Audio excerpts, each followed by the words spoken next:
The pounding on the door felt like an earthquake, rattling Olamide awake and shaking his already fragile nerves. It was unrelenting, violent even, like a landlord possessed. He groaned, his brain still glued to sleep. But the knocking continued, stubborn. He glanced at the clock, 5 in the morning. Whatever the problem was, it surely couldn't be as important as the sleep he was about to lose. But the pounding didn't care. It was loud, stubborn and relentless. Dragging himself to the window, he peeked through the curtain, and his heart sank. It was Mr. Oke. Didn't the gods promise to deal with him? But the man was at the door, pacing like the deliverer of bad news. His fist flying across the door, banging it. Olamide's chest tightened.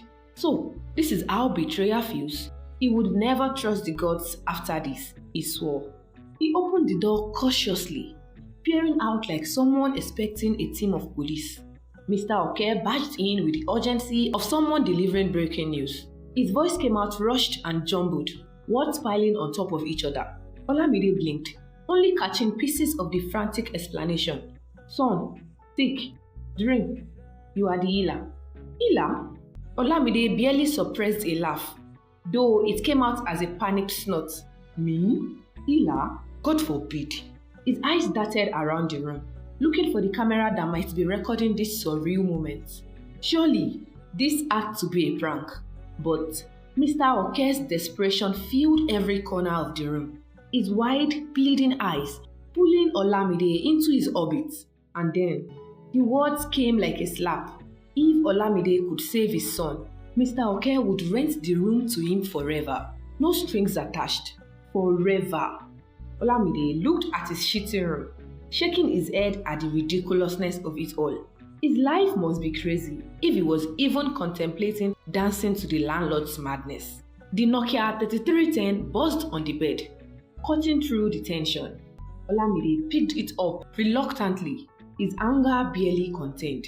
He muttered into it, "You God said there will be no landlord wala again. Why is he here, disturbing my destiny at this ungodly hour?" Ishu's laughter erupted in his mind, sharp and mocking. "We promised to handle the rent, bridge boy." We didn't say anything about rent with a side of miracles. Mr. Oke, watching this one-sided conversation, took a step back, his mouth hanging open. His eyes darted between Olamide and the glowing phone in his hand, suspicion flickering across his face. Olamide felt the man's stare and, with the grace of someone who had no better options, waved him off. "What now?" Olamide hissed inwardly. "You people brought him here. You better explain this nonsense." Oshun's voice slipped into his thoughts, calm and soothing, though with the weight of finality. "The cure lay in a sacred plant," she said, "one connected to an artifact. The artifact was kept years ago after it was almost stolen. It was the key to reviving the plant." Olamide stopped pacing. His landlord's son was depending on him, but an artifact? In Lagos, where finding your own wallet is a full-time job. Lagos, where finding something simple like a bus with free seats was already a miracle. Olamide wanted to say a big fat no to the landlord's offer. Not paying house rent was tempting, but the house itself wasn't tempting him. It wasn't worth parading through Lagos, bumping into crazy people. Suddenly, the memory of his mother pacing around a female herbalist, screaming that her 5-year-old son be saved, shut him up. It was an old memory, old but vivid, and it filled his eyes with tears. The memory left as fast as it came. He could almost swear the gods or some supreme being had brought the vision into his head. Whatever it was, it worked.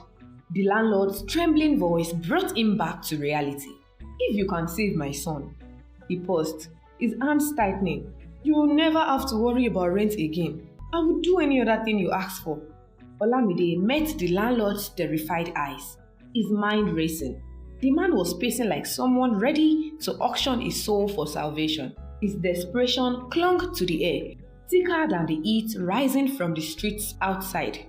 The god's presence buzzed in the phone in Olamide's hand, a silent reminder that they were still watching, still waiting, somewhere in the labyrinth of Lagos. Amidst the noise of Okadas and the glare of downfall headlights, an artifact awaited him. The gods had thrust him into the corner of this chaos, and his landlord's fate hung around his neck like a noose. This wasn't just a task, it was war, and Lagos was the battlefield. Olamide groaned inwardly, his shoulders slumping.